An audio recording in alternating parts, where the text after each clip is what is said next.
Hello friends, today in this video I will show you how to auto arrange icons on Windows 11 desktop.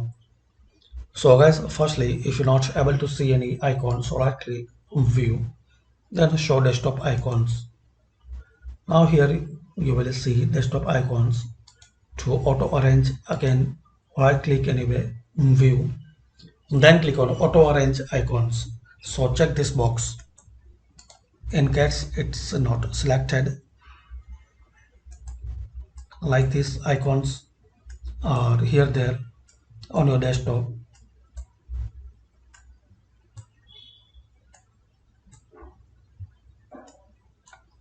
So to auto arrange, right click anyway, view, and just click on auto arrange icons.